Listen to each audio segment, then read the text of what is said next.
स्वागत आप सभी का ब्रेकिंग न्यूज चैनल में एक बार फिर से। तो आइए जानते हैं देश दुनिया की तमाम बड़ी खबरों को। पर उससे पहले आपसे निवेदन है कि आप इस वीडियो को लाइक कर दें, शेयर कर दें ताकि हमारा हौसला बढ़ता रहे। देश में कोरोना संक्रमित मरीजों का आंकड़ा 41,674 के पार, अब तक 1,385 की मौत।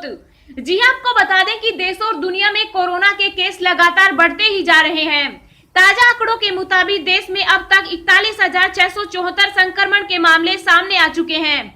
एक्टिव केस 29,000 हैं, जिसमें से अभी तक 1,385 लोग अपनी जान गंवा चुके। वहीं इसके बीच अच्छी खबर ये भी है कि अब तक 11,460 संक्रमित मरीज ठीक भी हो चुके। भारत में सबसे ज्यादा कोरोना संक्रमित मरीजों की संख्या महाराष्ट्र में है, जहां 12,650 मामलों की पुष्टि हो चुकी, जिसमें अब तक 543 लोगों की मौत हो चुकी। दूसरे नंबर पर गुजरात है, जहां 5,513 संक्रमित हैं और अब तक 298 लोगों की मौत हो चुकी। तो वहीं दिल्ली संक्रमण के मामले में तीसरे नंबर पर है, जहां 4,165 मामले सामने आए हैं और 65 लोगों को अपनी जान गंवानी पड़ी। राजस्थान में 2,868 संक्रमित हैं, जिसमें से 72 की मौत हो चुकी। वहीं तमिलनाडु में 3,048 मामलों की पुष्टि हुई, जिसमें से 32 की मौत हो चुकी, जबकि 1,400 ठीक हो चुके। उत्तर प्रदेश में 2,496 मामलों की पुष्टि हुई। दुनिया भर में कोरोना वायरस की वजह से कुल 2,50,000 लोगों की जान जा चुकी, जबकि वायरस से संक्रमित लोगों की संख्या 34,70,000 हो गई। इनमें एक्टिव केस 21,08,000 हैं और खुशी की बात यह है कि अब तक 11,05,000 लोग ठीक हो चुके हैं। अमेरिका में वायरस की वजह से अब तक 11,70,000 लोग संक्रमित हो चुके, जबकि 68,000 लोगों की मौत हो चुकी। फ्रांस में भी कोरोना वायरस की वजह से मरने वालों की संख्या 24,795 को पार कर गई। अमेरिका, इटली और स्पेन के बाद फ्रांस चौथा देश है, जहां कोरोना संक्रमण की वजह से 24,795 से ज्यादा लोगों की जान जा चुकी। इटली में कोरोना वायरस की वजह से 29,000 लोगों की मौत हुई। इटली में 2,12,000 से ज्यादा लोग संक्रमित हैं।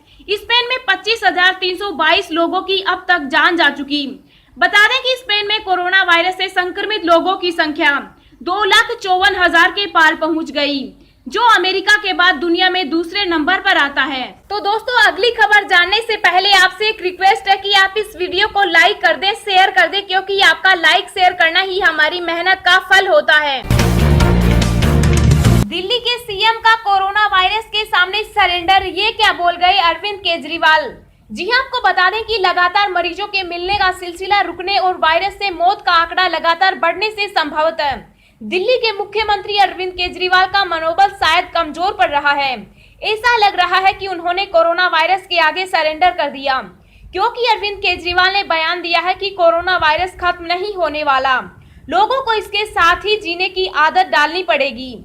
केजरीवाल ने यह भी कहा कि लॉकडाउन कोरोना वायरस का इलाज नहीं है, बस ये इसको फैलने से रोकता है। केजरीवाल ने कोरोना संकट से निपटने के प्रयासों के लिए केंद्र सरकार और पीएम मोदी की तारीफ भी की है।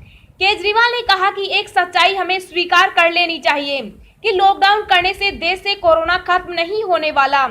उन्होंने कहा कि अगर हम सोचे कि किसी एरिया में लॉकडाउन कर दिया और वहां केस 0 हो जाएंगे, ऐसा पूरी दुनिया में नहीं हो रहा है। अगर हम पूरी दुनिया को लॉकडाउन करके छोड़ दें तो भी केस कम नहीं होने वाले। लॉकडाउन कोरोना को कम करता है, खत्म नहीं करता। केजरीवाल ने कहा कि अब वक्त आ गया है अर्थव्यवस्था को खोलने का। अब दिल्ली पूरी तरह तैयार है। लॉकडाउन के बाद अगर पॉजिटिव केस बढ़ते भी हैं तो हम लोगों को तैयार रहना है। केंद्र सरकार को चाहिए कि वो हर राज्य को अपनी तैयारी करने का निर्देश दे और केंद्र सरकार धीमे धीमे राज्यों से लॉकडाउन खोलने की अनुमति दे। उन्होंने कहा कि जो रेड जोन है, केवल उन इलाकों को बंद रखना चाहिए, बाकी इलाकों को खोलना चाहिए। सीएम केजरीवाल ने कहा कि दिल्ली में केवल 3 कंटेनमेंट जोन में 60% मौत हो रही है। सीएम अरविंद केजरीवाल ने कहा कि मरकज से कम 3,200 लोगों को निकाला, इसमें से 1,100 लोग संक्रमित मिले और 700 से 800 विदेशों से आए थे। काफी कंट्रोल किया गया। उन्होंने कहा, हमने 35,000 से अधिक लोगों को होम क्वारंटीन किया था। अगर हमने शुरुआती कदम न उठाए होते तो दिल्ली में 25 से 30,000 केस होते।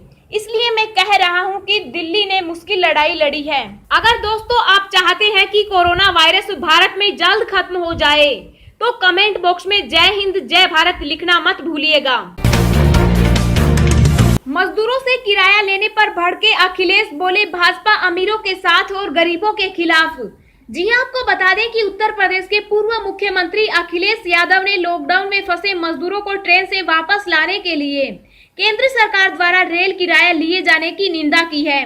पूर्व मुख्यमंत्री ने कहा कि यह बहुत ही शर्मनाक है। इसके अलावा वह कहते हैं कि विपत्ति के समय शोषण करना सूदखोरों का काम होता है, सरकार का नहीं। बता दें कि इसके अलावा पूर्व मुख्यमंत्री ने एक और ट्वीट करके पीएम केयर फंड पर भी सवाल उठाए। उन्होंने कहा कि अब तो आहत भाजपा समर्थक भी यह सोच रहे हैं कि जब समाज के गरीब तबके से भी पैसे लेने थे तो पीएम केयर फंड में भावनात्मक और अपील के माध्यम से डलवाया अरबों खरबों रुपया किस काम का। अब तो आरोग्य सेतु से भी इस फंड में 100 रुपए वसूलने की अपील है। विदेशों में फंसे नागरिकों को वापस लाने के लिए महाअभियान। यूएई में 1,50,000 से ज्यादा भारतीयों ने कराया रजिस्ट्रेशन। जी हां, आपको बता दें कि कोरोना वायरस महामारी के बीच विदेशों में फंसे भारतीयों को वापस लाने के लिए मोदी सरकार महाअभियान की शुरुआत करने जा रही है।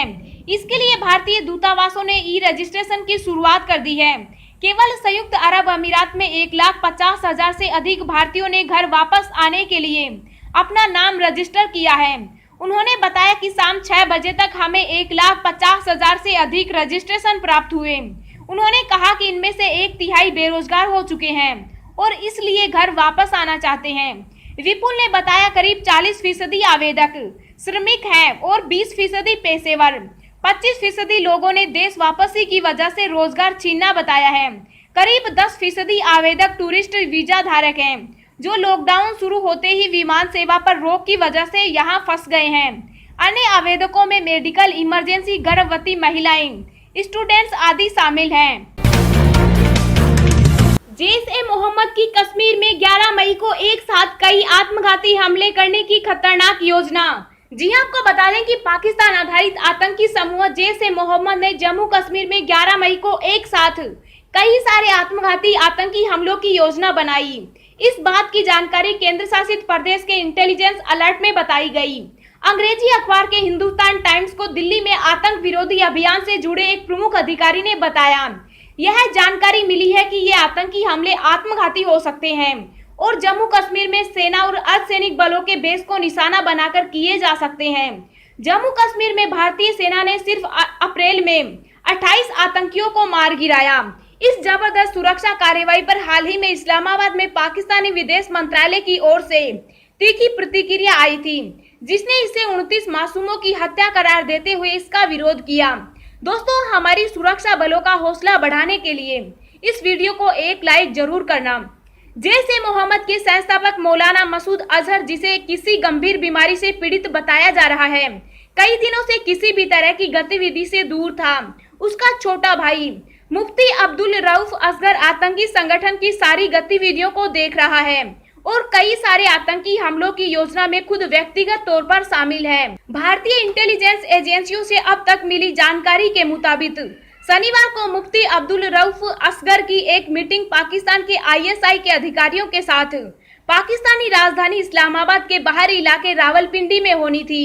भारतीय सुरक्षा अधिकारियों ने बताया कि हमारा अनुमान है कि मुफ्ती अब्दुल रऊफ असगर आईएसआई के अपने हैंडलरों से 11 मई को होने वाले इन आतंकी हमले के सिलसिले में ही मिल रहा है। कोरोना वॉरियर्स के जज्बे को अमित शाह का सलाम, कहा पूरा देश आपके साथ खड़ा है। जी हां, आपको बता दें कि कोरोना के खिलाफ मजबूती से लड़ रहे डॉक्टर, नर्स, मेडिकल स्टाफ समेत सैकड़ों वीरों को सेना ने आज सम्मानित किया। गृह मंत्री अमित शाह ने भी कोरोना वॉरियर्स के जज्बे को सलाम करते हुए कहा कि पूरा देश आपके साथ खड़ा है। अमित शाह ने रविवार को ट्वीट कर कहा कि भारत जिस बहादुरी से कोरोना से लड़ रहा है वह सचमुच प्रशंसनीय है।